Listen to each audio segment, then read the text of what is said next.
que no tengo el website, es que no tengo la oportunidad, es que no conozco a este. Era una mujer que todavía estaba encerrada en mis propias excusas, en los no puedos, en todas las creencias limitantes que desde muy pequeña había tenido por mi casa y por el alrededor en el que vivía.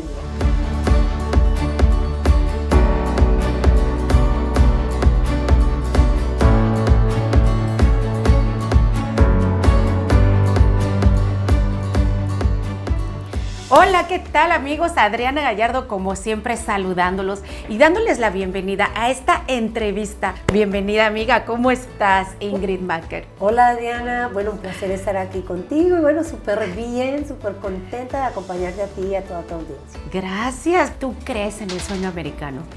Yo creo que el sueño americano se construye con nuestra voluntad y nuestras ganas de hacer las cosas. Y en mi caso, yo llegué a este país a los 19 años. Ya yo traía mi plan perfecto. ¿Cuál era tu plan perfecto? Plan a los perfecto, 19 años, sí, ¿qué plan? Mi plan era seguir estudiando comunicación social y periodismo. Siempre me había apasionado la locución. Yo quería ser artista desde que era niña. Recuerdo bien y siempre cuento esta historia porque yo creo que esta historia le impacta mucho a la gente. Cuando yo estaba pequeña, mi hermana y yo nos escapamos a ver una película de Pedrito Fernández, la de La Mochila Azul. No sé si alguna vez, sí, claro. Mucha gente de pronto dirá, no, pues esa película ya es de otra generación. La pero, de ojitos dormilones. Y yo recuerdo que en esa película había una niña que se miraba al espejo y hacía muchas muecas porque ella quería ser artista. Y eso se me quedó a mí en la cabeza. Cuando mi hermana y yo llegamos de esa película, mi mamá nos dio una pela horrible porque nos habíamos escapado, pero lo bueno que quedó de esa película es que ese sentimiento me acompañó por muchos años de mi vida y empecé a estudiar comunicación social y periodismo en mi país, en Colombia. Y bueno, cuando el papá y la mamá pagan la carrera, uno dice, ¡ah! Sí, pero cuando me vengo a este país, yo ya venía con el plan. Yo dije, termino mi carrera, voy a casarme con alguien para poder tener mis papeles. Yo ya tenía un novio con el que nos escribíamos por carta. Y cuando todo está bien, si el amor no funciona, me divorcio, me meto a trabajar en un canal y me vuelvo una estrella de televisión. Claro. Bueno, pues yo no contaba en que yo iba a llegar a Puerto Rico, en que el muchacho con el que estaba hablando por carta no me iba a gustar, que todo se iba a complicar. Entonces yo decía, voy a buscar un trabajo, nadie me contrataba porque no tenía papeles. Y en ese caminar pues aprendí dos lecciones maravillosas. Aprendí que cuando uno quiere hacer algo lo puede hacer. Yo me casé a los 20 años, a los 19 años me casé. ¿Y si lo amabas? No, me casé, pero mi mamá decía, no, tranquila que el amor llega. Tuve un problema, no me llegaba. Y tengo que ser honesta. No, gracias. Él era un hombre bueno, pero no, el amor no llegaba porque éramos diferentes. Él era un hombre cómodo, por su cultura, y yo era una mujer que desde pequeña había visto a mi padre siempre romperse el lomo trabajando. Él se fue cuando yo era muy pequeña, él se fue a trabajar a los barcos de turismo. Entonces nosotros crecimos solas, expuestas a muchas cosas que nos enseñaron a ser tenaces y valientes. Entonces mi sueño era, yo tengo que volver a la universidad. Empecé a estudiar, empecé a trabajar y apenas me llegó mi green card dije, no se puede, me divorcié. No contaba con que tenía un pequeño regalo en la barriga, que es mi hija, wow, Paula, que hoy en día tiene 26 años. Entonces yo viví todas las etapas del inmigrante, la etapa del que te tienes que casar, no con el príncipe azul, sino te tienes que casar, la etapa donde tienes que ser mamá soltera. Pero ¿por qué dices, me tengo que casar?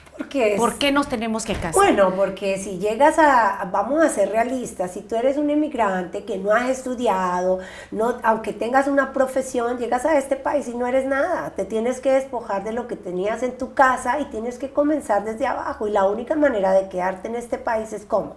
O casándote, o con una visa de asilado, o con una visa de trabajo. Bueno, yo no tenía ni conexiones, ni me habían hecho nada en mi país para pedir asilo, me tocaba casarme, sí o sí. ¿Cierto? Es era como el pensamiento que yo tenía en esa época. Yo digo que todas las cosas obran para bien, porque en ese proceso Dios va formando tu carácter, sí, te va enseñando y te va dando diferentes perspectivas en la vida. Quizás la gente que nos está escuchando va a decir, uy, qué fuerte, esa mujer se... No, o sea, es la realidad. Era el tiempo que estaba viviendo y era mi oportunidad. Bueno, esa oportunidad no salió tan bien porque después de ese divorcio yo tenía que tener 3 trabajos para poder mantener a mi hija.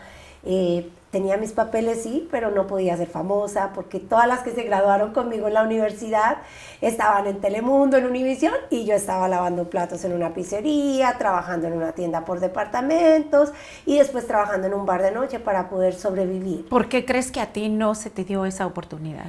Bueno, pienso que de pronto no vivía en mi casa con mis padres, que me podían dejar ir a trabajar en el trabajo de $10 la hora y hacer lo que tiene que pasar un principiante cuando empieza esta carrera de producción o de televisión, ¿cierto? O sea, tú ya tenías responsabilidades que tenías que cubrir. Las excusas que sacamos todos, es que no tengo el website, es que no tengo la oportunidad, es que no conozco a este. Yo creo que todavía en ese tiempo era una mujer que todavía estaba encerrada en mis propias excusas, en los no puedos, en todas las creencias limitantes que desde muy pequeña había tenido por mi casa y por el alrededor en el que vivía. Y bueno, en ese caminar me vengo aquí a Miami. Definitivamente Miami es la ciudad del encanto, de los cuerpos perfectos, entonces para poder un trabajo tenías que estar bronceada, muy bonita, ¿no? Porque si querías ser mesera, bartender, bailarina, lo que fuera, tenías que lucir muy bien. Y yo pues no iba a desaprovechar esa oportunidad de poder surgir y salir adelante, entonces empecé en esa industria de los nightclubs trabajando como mesera, bueno, de todo. Así, hasta limpiar el club, si me tocaba. Y en ese caminar, pues se me fue apagando el sueño, Adriana. Se me fue apagando las ganas de estar en la televisión. Yo decía, ya no le importo a Dios. Ya mi vida estaba concentrada en sobrevivir, a pesar de que ganaba mucho dinero, porque en esa época, estamos hablando de la época de la bonanza, donde estaban la gente famosa, la mafia en Miami. Entonces era una época de mucha rumba, de mucho alcohol, de droga, de cigarrillos, de la moda de estar en la playa, en el bikini, bronceándote de día y por la noche trabajando.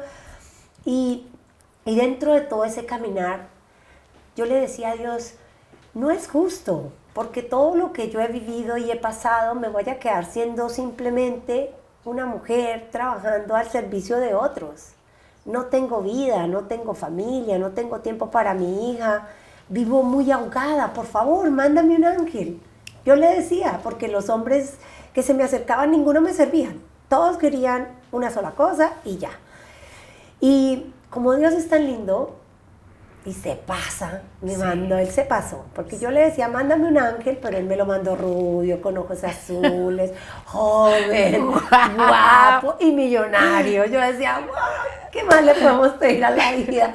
Sin embargo, en todo ese caminar, en todo ese proceso de venir de allá, de venir acá, cuando nos pasa todo este caos, que perdemos todo nuestro dinero, nos quedamos en la calle en segundos y tenemos que volver a comenzar. Yo lo recuerdo bien, es un 1 de enero, yo me levanto, nos habíamos venido a vivir acá a la Florida, yo le dije, vámonos de Las Vegas, vámonos para la Florida, y no sabíamos qué haces cuando te quedas sin plata, sin dinero, sin lo que tienes. ¿En dónde te refugias? En el alcohol, ¿cierto? En la rumba, déjame taparme las heridas, sí. Déjame ponerme curitas, que lo que pase mañana, bueno, ya pasó el guayabo y me acuerdo del resto. Y me levanté un 1 de enero y vi unas amigas mías que habían puesto unas fotos mías en Facebook y yo dije, ¿quién es esta mujer? Esa no soy yo. Era una mujer gorda, era una mujer que se veía fea. Yo pensaba que después de perder 55 libras en 90 días, yo iba a ser flaca para siempre y mi vida iba a cambiar, pero no, me dejé atrapar por la fama, por todo ese caminar, el negocio. Tú puedes, vamos Ingrid, yo sí, yo puedo, voy a hacerlo. Empecé a typear con 2 dedos, empecé a hablar inglés, empecé a subirme en los escenarios. Empecé a tener fama, empecé a tener dinero de nuevo. ¿Pero qué hacías? ¿Por qué subías a los escenarios? La gente se pegó. Cuando vieron que yo perdí todas esas libras, me empezaron a preguntar, ¿cómo lo hiciste? Y yo empecé a ayudar a mis amigas y de pronto eso se convirtió en todo un negocio. Se convirtió en lo que Dios quería darme, en esa identidad que Él tenía para mí. Y empecé a gastaba mi tiempo en los programas de televisión, en los radios. Hubo un año en el que yo hice más de 2.500 apariciones en televisión, radio, prensa, por todo el mundo. Era una cosa impresionante porque todo el mundo quería saber. Yo me puse a estudiar nutrición holística y aprendí muchísimo. Y un consejo que le quiero dar a todas las mujeres que nos están viendo es que muchas dicen, bueno, primero voy a la escuela, hago la maestría, abro el website, conecto a y después me lanzo. Yo no, yo me empecé a lanzar desde la primera clase de nutrición, empecé a comunicar. Entonces yo abrí mi página de Facebook y al terminar del día yo tenía 60,000 fans. Y yo, wow, aquí hay algo. Al terminar de la semana, me acuerdo que a 3 meses de abrir esa página tenía 1 millón de fans. Y yo simplemente era una mujer que hablaba de lo que había hecho para perder peso. La verdad es que eres una mujer admirable. Gracias. Y eres una mujer que inspira, una mujer que predica con el ejemplo. Y eso me encanta. Muchas gracias. Muchas gracias a ustedes también por haber visto esta entrevista y ya saben, hacer los cambios que necesitamos hacer, yo incluida, porque es importante cambiar nuestro estilo de vida, nuestra manera de pensar para poder transformarnos. Gracias. Dale clic a la campanita, suscríbete y recibe las notificaciones para que te avisen cuando tengo un nuevo video.